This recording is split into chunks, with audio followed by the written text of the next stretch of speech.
Welcome to Behind the Research, where we go behind the latest research from the Journal of Financial Planning.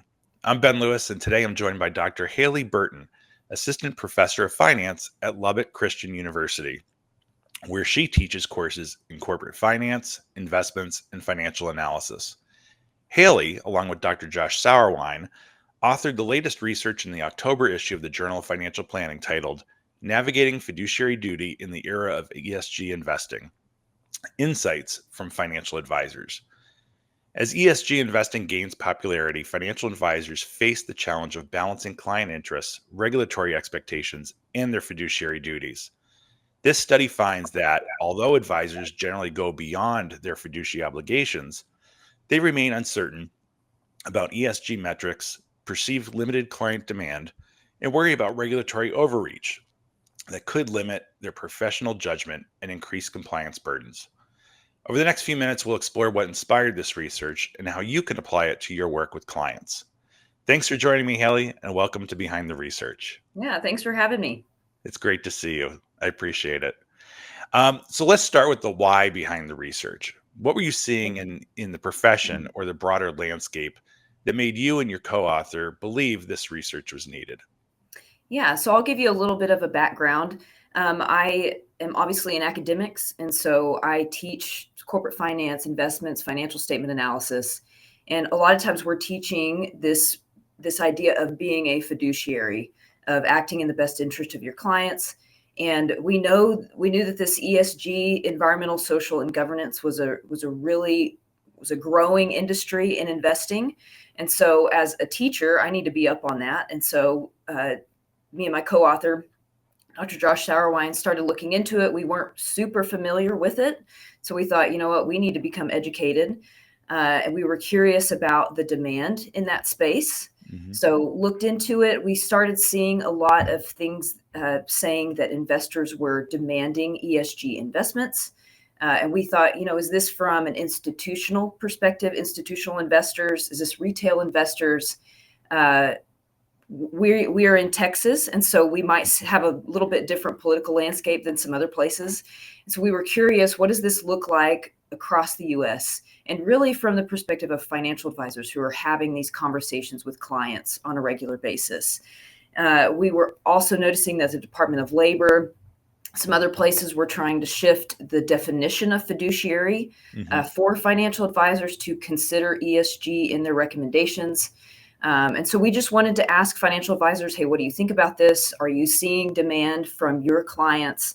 And even just a lot of confusion on the metrics around ESG, not necessarily the idea itself, but we saw something upwards of 2,000 different specific metrics on ESG. How are they implementing that on a recommendation? So that was kind of the background and how we decided to do this study. Mm-hmm. And we wanted to sit down and actually talk to them first.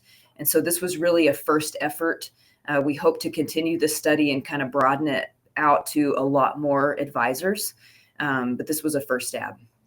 So 2,000 different metrics. Obviously, there's a lot of data that you were mining in this. Yes. As you were crunching the numbers, was there anything surprising that you uncovered? Well, there were a lot of surprising things. I think just the sheer amount of different metrics to sort through, different scales, even the fact that we're tracking 3 really separate measurements within ESG, so environmental, social, and governance, that all 3 of those are very different, but almost we're trying to combine them maybe into one score, or maybe we've got one on the E, one on the S and G. And how are investors deciphering that? How are advisors deciphering this information? So let's talk about the impact of the research. What do you most hope FPA members are going to take away from the research and be able to apply to their practices? So I'll give a little bit of an overview of our findings. So by and large, we found that the advisors, at least the ones that we spoke to across the country, are not seeing high demand for ESG from their clients.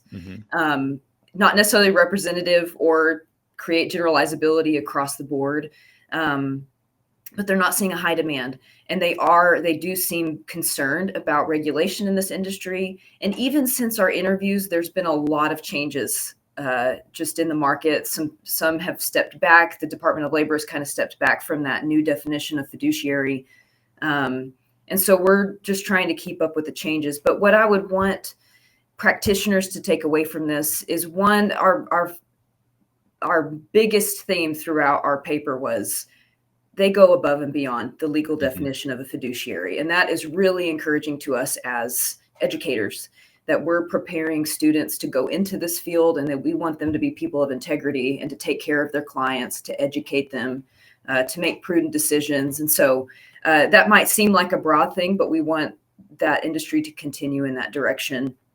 And then we also teach a lot about decision usefulness in our classes. So making sure that financial information and metrics are useful for decision making. And so might encourage practitioners to keep pushing for, hey, can we get these metrics to make a little bit more sense, to have more consistency and clarity, so that if we are relying on them in a recommendation with our client, that they're reliable and that they can be relied upon for future investments. Well, I appreciate you highlighting the action items that people can actually take from this, because with all research, especially from the practitioner side of things, finding that practical application for the research is so important. So I appreciate you doing that. Yeah, absolutely. So listen, Haley, I want to thank you so much for your time. I appreciate you going behind the research with us today. Before I let you go, let me show everybody where they can actually find the research.